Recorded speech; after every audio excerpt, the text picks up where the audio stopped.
Assalamualaikum warahmatullahi wabarakatuh. Ketemu lagi dengan saya, Dr. Rusdi Satria Ridwan, dalam kuliah Ilmu Penyakit Umum. Dengan topik kali ini, bronchopneumonia. Gangguan pada sistem pernapasan adalah salah satu penyebab utama kesakitan dan kematian di dunia. Infeksi saluran pernapasan jauh lebih sering daripada infeksi pada organ sistem lain, mulai dari flu biasa dengan gejala dan gangguan yang relatif ringan, sehingga pneumonia yang berat. Contohnya seperti pada pandemi COVID-19 sekarang lebih banyak yang kena pneumonia berat. Pneumonia bukan hanya masalah kesehatan di negara-negara berkembang saja. Negara maju seperti Amerika Serikat, sekitar 1 juta orang harus mencari perawatan di rumah sakit karena pneumonia. Sekitar 50.000 orang meninggal karena penyakit ini setiap tahun di Amerika Serikat, di mana sebagian besar yang terkena pneumonia adalah orang-orang usia lansia. Di Indonesia, infeksi saluran napas dengan pneumonia termasuk 10 besar penyebab kematian. Dari 10 penyebab kematian terbanyak di Indonesia, penyakit paru-paru dan penyakit infeksi saluran pernapasan menduduki urutan ke-7 dan ke-9. Selain itu, juga penyakit TBC, diabetes mellitus, kanker, dan HIV/AIDS sering juga menyebabkan kelainan pada paru-paru sehingga sampai menyebabkan radang paru-paru. Pneumonia menyumbang 16% dari semua kematian anak-anak di bawah 5 tahun, menewaskan 920.136 anak pada tahun 2015. Pneumonia dapat disebabkan oleh virus, bakteri, atau jamur, yang dapat dicegah dengan imunisasi, nutrisi yang cukup, dan dengan mengatasi faktor-faktor lingkungan. Pneumonia yang disebabkan oleh bakteri dapat diobati dengan antibiotika, tetapi hanya sepertiga dari anak-anak di dunia yang dengan mengalami pneumonia yang menerima antibiotik yang mereka butuhkan. Dari sudut kesehatan masyarakat, pneumonia penyebab utama kematian akibat penyakit menular pada semua umur dan membutuhkan perawatan yang baik supaya tidak menimbulkan komplikasi lebih lanjut.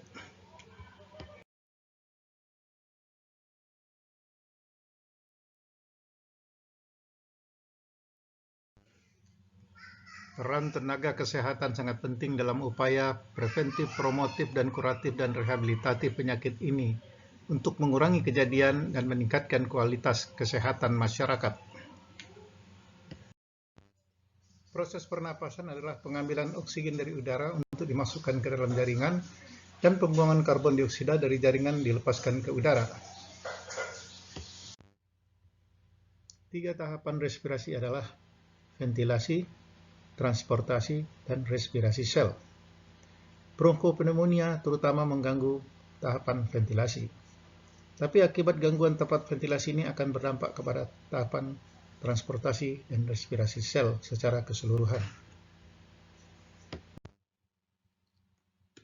Organ-organ tahap ventilasi sistem pernapasan adalah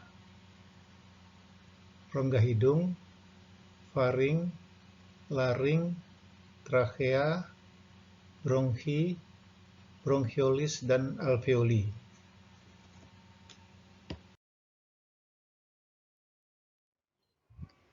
Organ ventilasi pernapasan yang pertama adalah hidung. Rongga hidung dilapisi epitel berlapis, ada kelenjar sebaceus yang menghasilkan lendir dan ditutupi oleh bulu-bulu kasar.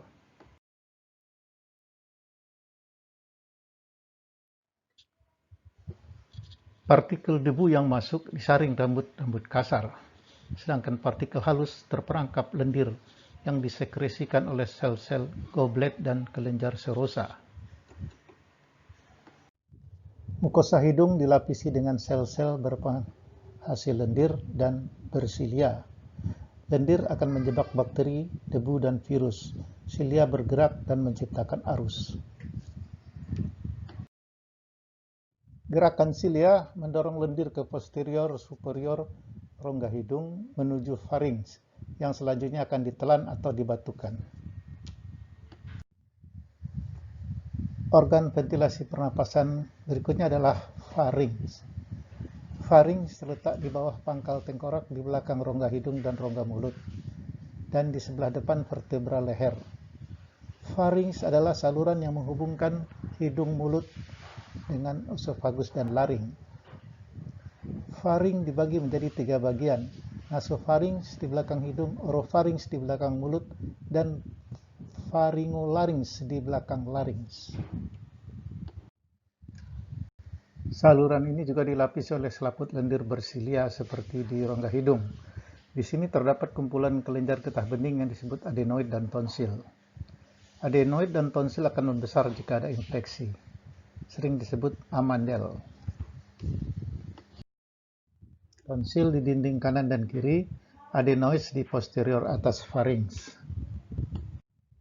Organ ventilasi berikutnya adalah larynx.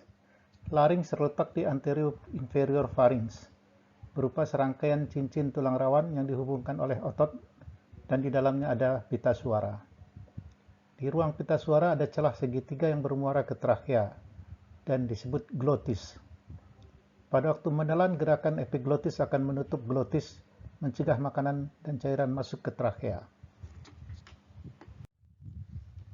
Waktu bernapas, glotis akan terbuka, sehingga pita suara terbuka. Waktu menelan, epiglotis akan menutup glotis dengan adanya bantuan kartilago arytenoid. Dengan demikian, makanan tidak bisa masuk ke dalam larynx. Namun, bila benda asing masih bisa melampaui glotis, larynx yang memiliki fungsi batuk akan membantu menghalau benda-benda itu keluar.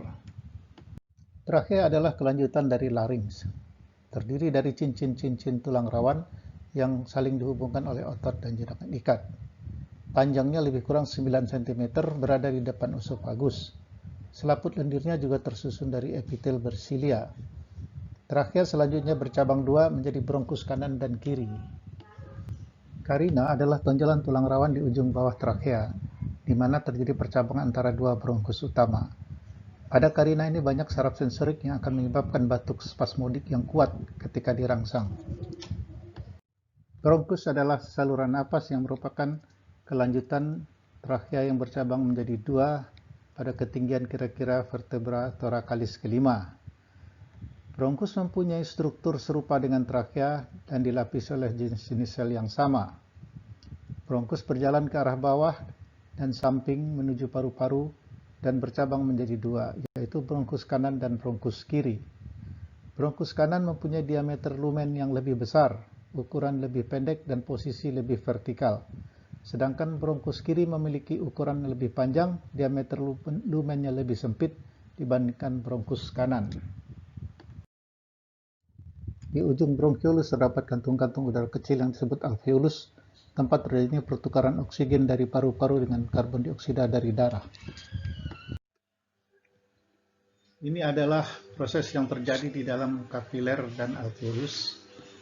Oksigen akan masuk dari alveolus ke dalam darah, sedangkan karbon dioksida keluar dari darah ke alveolus.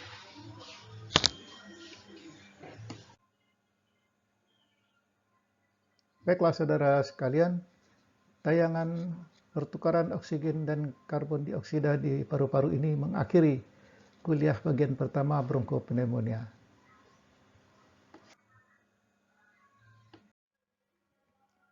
Sampailah kita pada akhir bagian pertama kuliah bronkopneumonia.